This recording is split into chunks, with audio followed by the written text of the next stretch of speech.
In the last one, I talked about tears of sorrow and tears of joy. Um, just fiddling with the leads on my computer. The rain, water. We're in the water element, feeling, emotion. I talked about the joy that we can experience when we're connected to that which is creative in us, that which spirit calls us to do. It's an inner joy, even if our circumstances are miserable.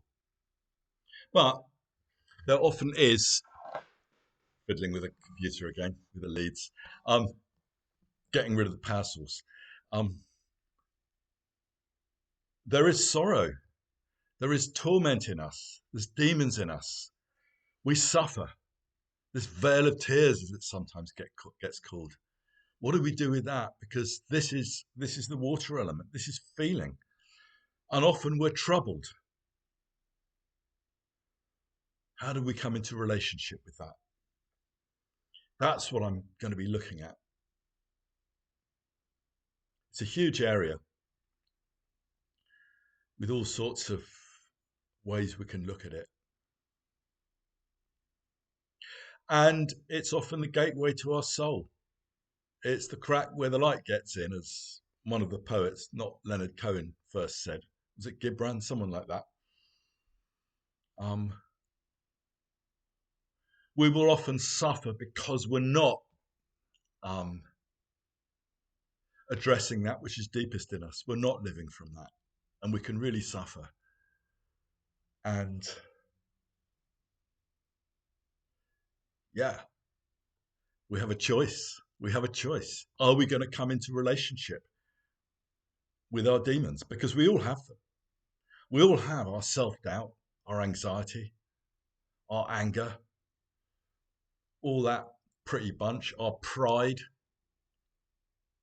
Sometimes we just need to call a spade and not give it a psychological diagnosis. Instead of saying someone suffers from narcissism and it's probably the wiring in their brain, let's say they're self-centered. Yeah. And they need to be honest about that.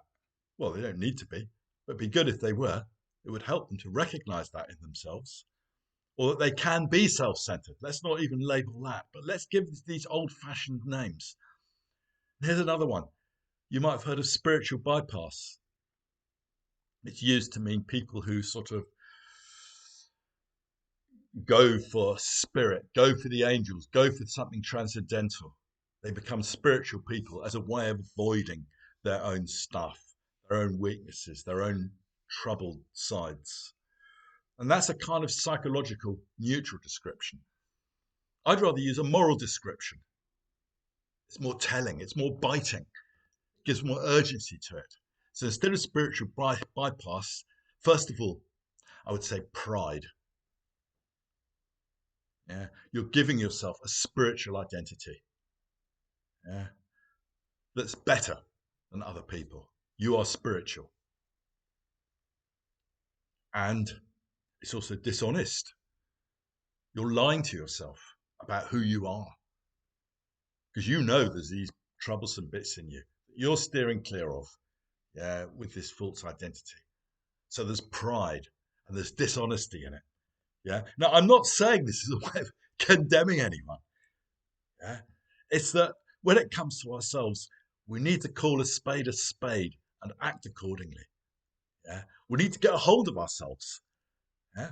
And it's a delicate dance because it's not damning and judging and putting down. We're done with all of that. Yeah.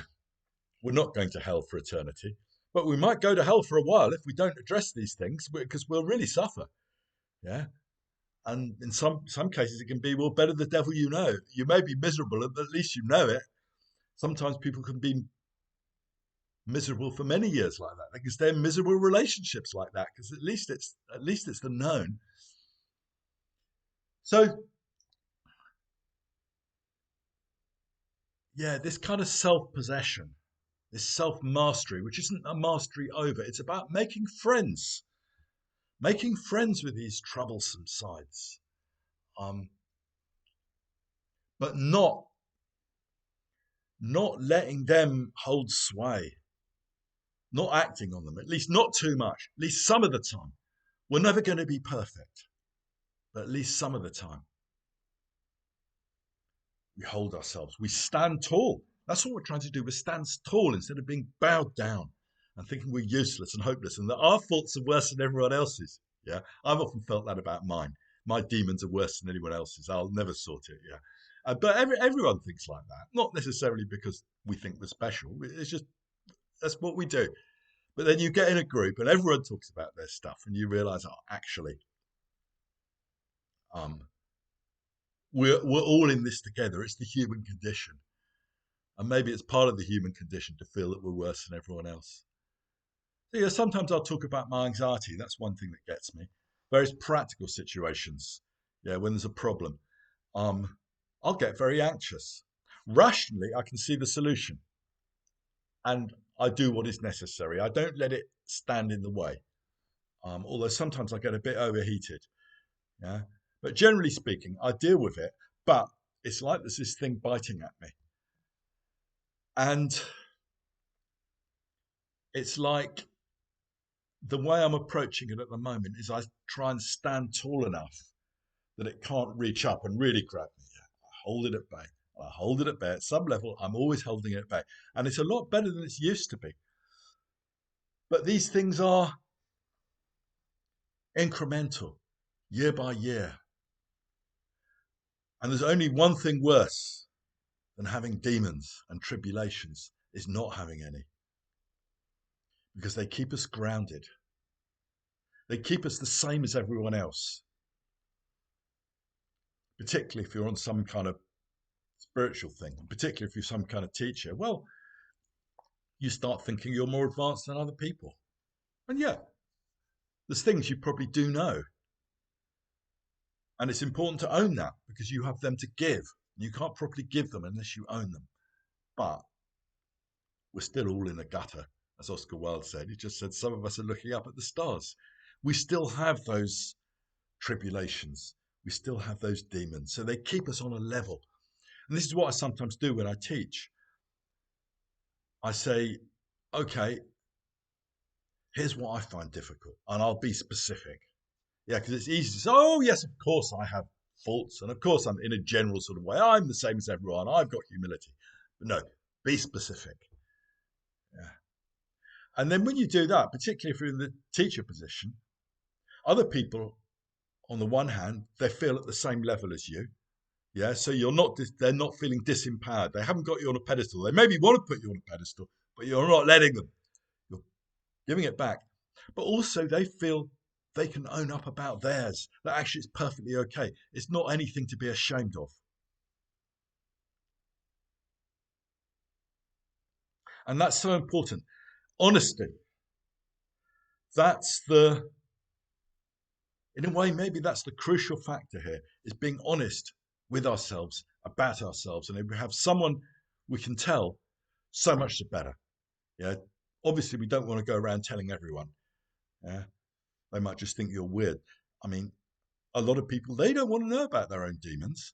And if you come too close being honest about yours, that's threatening to them because they've got these nice walls up and a nice safe identity, and they're maybe not ready to yet. And, they've got the bad guys out there somewhere. That's usually a sign that someone isn't coming into into a good relationship with what we call the shadow side. Is that they've got a whole cast of demons out there. They're often politicians or CEOs, yeah, successful people, whatever. It's like they write them off. Yeah, they've maybe got a whole litany about why these people are so evil. And it's just like, why give all that so much energy? You don't know these people anyway. You don't know their motivations. Yeah? So that's a sure sign. So if you want to come into an honest, and so in a way it's dishonest in a deeper sense. They're being dishonest about themselves. There's maybe envy, another cardinal sin, pride, envy, dishonesty, yeah, anger, all these things. Anger, that's another big one. We don't need to be ashamed of it. Yeah. Obviously we don't want to act on it, and we need to apologize if we do, and then move on. We don't hang on to these things. Okay, that'll do for now.